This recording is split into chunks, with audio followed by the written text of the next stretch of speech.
ठीक है, तो हमने शुरू किया था फंडामेंटल यूनिट ऑफ लाइफ। ठीक है, तो थोड़ा सा फिर से रिवाइज करते हैं कि एक्चुअल में हो क्या रहा है, पढ़ क्या रहे हैं। हमने देखा है कि जो लाइफ है, क्या है लाइफ, 3 कंडीशंस फॉलो करनी पड़ती हैं जो जिसके अंदर क्या होगी, लाइफ होगी। पहला, वो क्या करे, ग्रोथ शो करे। दूसरा, वो क्या करे, रिप्रोड्यूस करे। और तीसरा, अडेप्ट करे।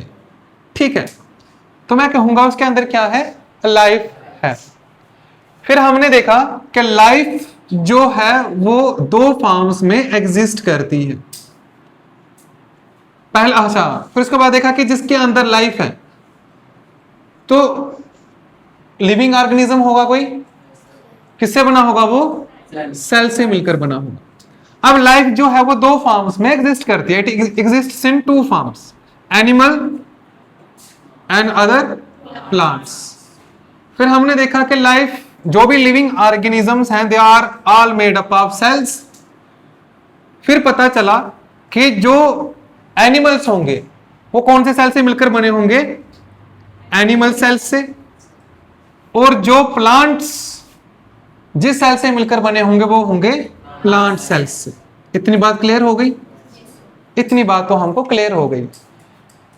Animals are made up of animal cells और प्लांट्स किससे बनते हैं, प्लांट सेल्स से।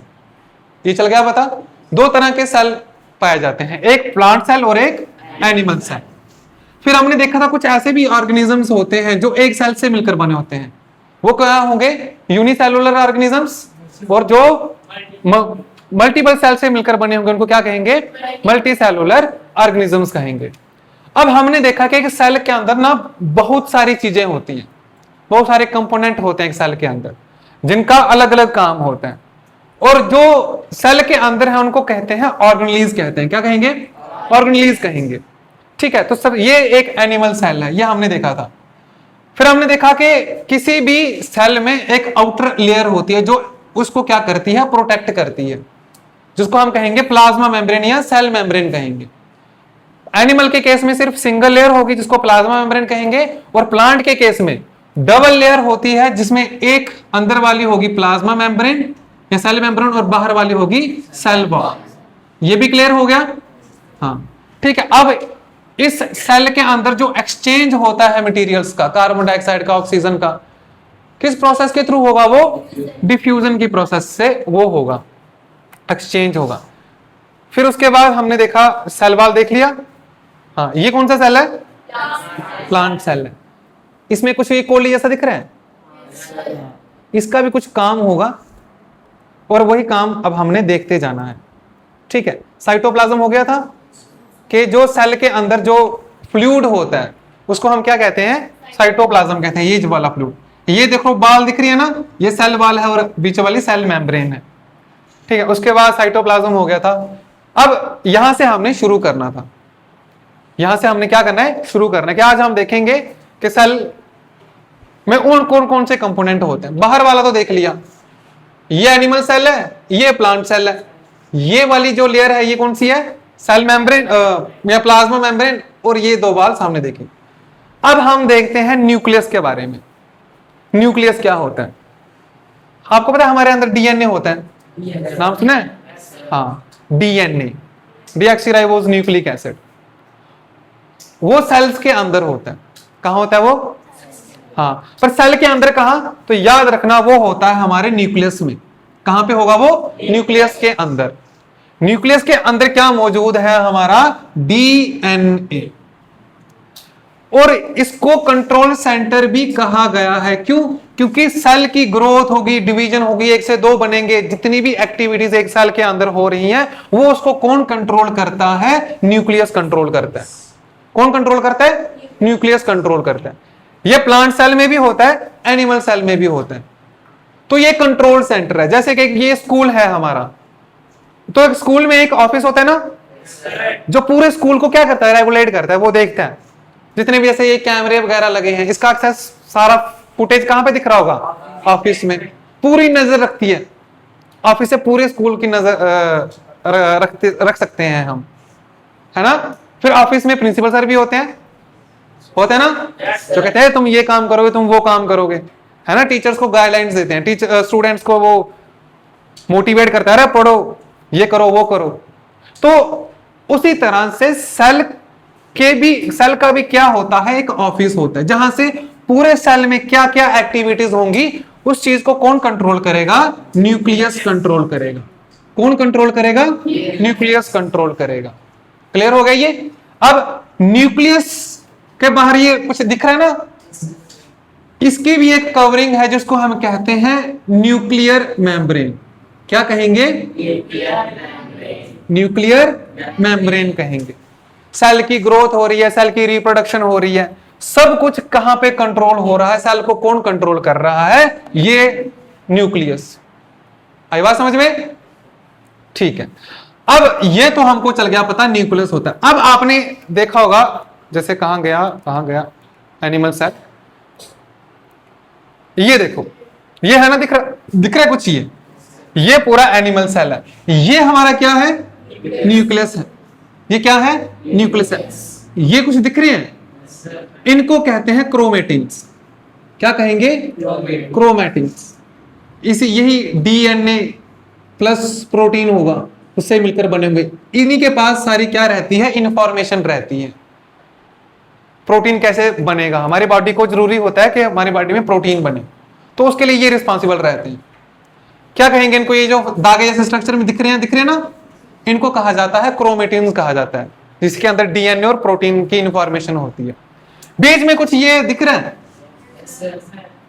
क्या है ये, पूरा क्या है, न्यूक्लियस। और बीच न्यूक्लियस के अंदर होता है, नाम याद रखना है, न्यूक्लियोलस। क्या, न्यूक्लियोलस, ठीक है। न्यूक्लियस के अंदर क्या होगा, न्यूक्लियोलस होगा।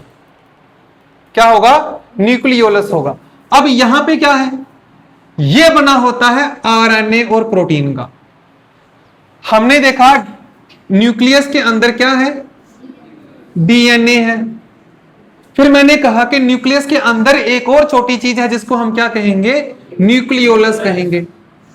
इसके अंदर क्या होता है, आरएनए होता है। हम जानेंगे इनके बारे में, डीएनए और आरएनए क्या होंगे। बेसिकली इनका काम, डीएनए के पास क्या होती है, इंफॉर्मेशन होती है हमारे बॉडी की। आरएनए का एक ही काम होता है कि डीएनए बोलेगा तो तुम जाओ प्रोटीन बनाने में तुम हेल्प करो हमारी, तो इसका काम होता है प्रोटीन की इंफॉर्मेशन को लेकर जाना, निर्देश देता है इसको। वही लिखा है कि न्यूक्लियोलस क्या होता है, किससे बना होता है, आरएनए से और प्रोटीन से।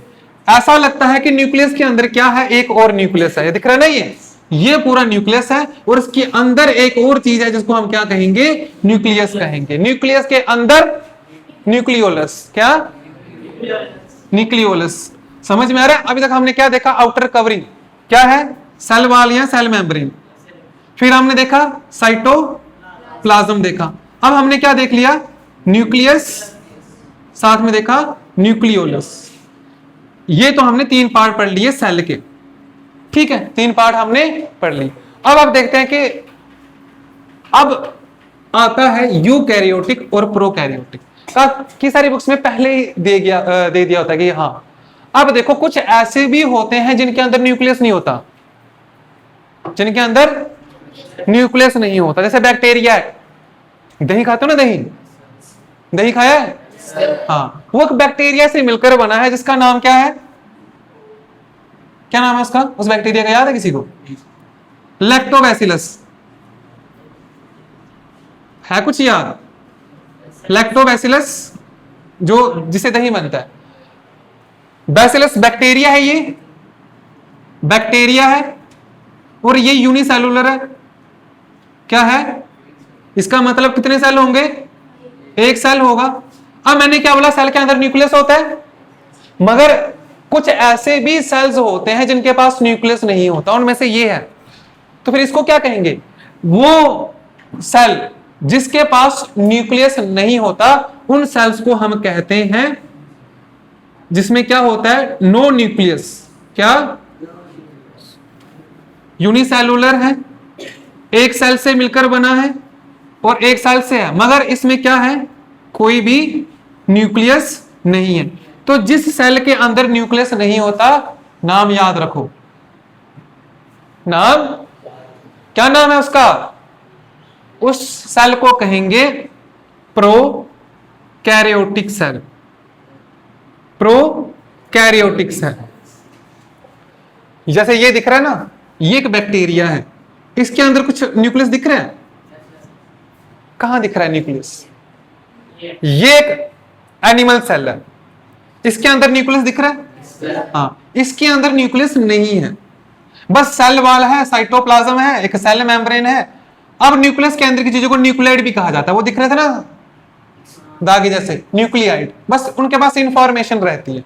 वायरस में भी न्यूक्लियस नहीं होता।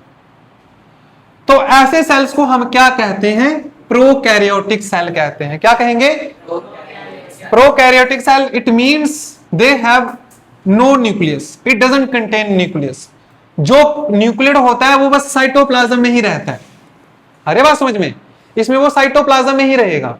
लेकिन जब हम बात करते हैं कि उन सेल्स में जिनमें क्या होगा, न्यूक्लियस होगा, उनको हम कहेंगे यूकैरियोटिक। क्या कहेंगे, यूकैरियोटिक सेल। यूकैरियोटिक सेल जिसमें क्या होगा, न्यूक्लियस होगा।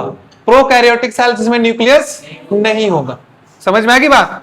एग्जाम्पल के तौर पे जैसे वो लैक्टोबैसिलस बैक्टीरिया, उसके अंदर न्यूक्लियस नहीं होता। क्लियर हो गई ये। तो न्यूक्लियस के आधार के ऊपर हमने देखा कि एक वो सेल्स जिनमें न्यूक्लियस होगा उनको हम कहेंगे यूकैरियोटिक सेल, ट्रू न्यूक्लियस वाले, और जिनके अंदर न्यूक्लियस नहीं होगा उनको हम क्या कहेंगे, प्रोकैरियोटिक सेल। क्या, प्रोकैरियोटिक, प्रिमिटिव सेल, पुराने सेल, कोई न्यूक्लियस नहीं था उनके अंदर। समझ में आएगी ये बात। हाँ, नेक्स्ट चलते हैं। नेक्स्ट होता है क्लोरोप्लास्ट। नाम सुने, क्लोरोप्लास्ट नाम सुने, अरे सुना है आपने। प्लांट में फोटोसिंथेसिस होती है, फोटोसिंथेसिस होती है। फोटोसिंथेसिस के लिए क्या चाहिए, क्या क्या चाहिए, लाइट चाहिए, और क्या चाहिए, वाटर चाहिए, और क्या चाहिए, और क्या चाहिए, मिट्टी चाहिए। फोटोसिंथेसिस के लिए मुझको क्या करवाना है, प्लांट में फोटोसिंथेसिस करवानी है। ईयर पर कौन सी, कार्बन डाइऑक्साइड। अब ये सारी प्रोसेस फोटोसिंथेसिस कहां पे होती है, याद रखना, प्लांट के सेल में होती है। कहां पे हो रही है फोटोसिंथेसिस, सेल्स में। अब हमको पता है कि वाटर कहां से आएगा, सॉइल से। कार्बन डाइऑक्साइड कहां से आएगी, एयर से। लाइट एंटर करेगी कहां से आती है लाइट, सन से। Very good. अब मैंने क्या बोला, फोटोसिंथेसिस कहां पे होती है, प्लांट्स में होती है। प्लांट्स के किस हिस्से में होती है, लीव्स में होती है। लीव्स के किस हिस्से में होती है, तो हमको पता है सेल में होगी, पता ना। सेल के वो 3 टेनेट्स के जितने भी फंक्शंस होते हैं वो सेल के अंदर होते हैं। तो फोटोसिंथेसिस भी कहां होगी, सेल के अंदर होगी। ये भी बात क्लियर होगी। अब पत्ते के पास क्या पहुंच रहा है, एयर पहुंच रही है, पत्ते के पास पानी पहुंच रहा है, अब सनलाइट भी पहुंच रही है। लेकिन जरूरत पड़ती है कि पत्ता क्या करे, जो सनलाइट आ रही है उसको वो पकड़े, उसको ट्रैप करे। क्या करे, उसको ट्रैप करे। अब प्लांट के सेल में एक कंपोनेंट होता है जिसको हम कहते हैं क्लोरोप्लास्ट। हमें पता ना क्लोरोफिल, नाम याद था, हाँ, वो इसी के अंदर होता है बेटा, क्लोरोप्लास्ट के अंदर। काम क्या होता है, ये ट्रैप करता है किसको, सनलाइट को। पढ़ा था ना, in the presence of, in the presence of, chlorophyll भी था ना। क्लोरोफिल की प्रेजेंस में पत्तों का कलर ग्रीन क्यों होता है, पत्तों का कलर ग्रीन क्यों होता है, क्योंकि उसके अंदर क्लोरोफिल होती है। उसके अंदर क्या होती है, क्लोरोफिल। और वो क्लोरोफिल कहां पे होती है, क्योंकि एक सेल का कंपोनेंट है प्लांट सेल का, जिसको हम क्या कहते हैं, क्लोरोप्लास्ट कहते हैं। ये क्या करता है, लाइट एनर्जी को कन्वर्ट कर देता है into sun, into sugar that can be used by cells. Energy देता है उसको फोटोसिंथेसिस को चल करवाने के लिए। क्या हम में क्लोरोप्लास्ट है, क्या एनिमल सेल में क्लोरोप्लास्ट होगी, नहीं होगी। तो इसका मतलब ये सिर्फ क्लोरोप्लास्ट कहां पे होगी, ये ऑर्गेनेली कहां पे होगी, सिर्फ एनिमल सॉरी प्लांट सेल्स में। ये जो दिख रहे हैं ना, ये क्या है? क्लोरोप्लास्ट है ये।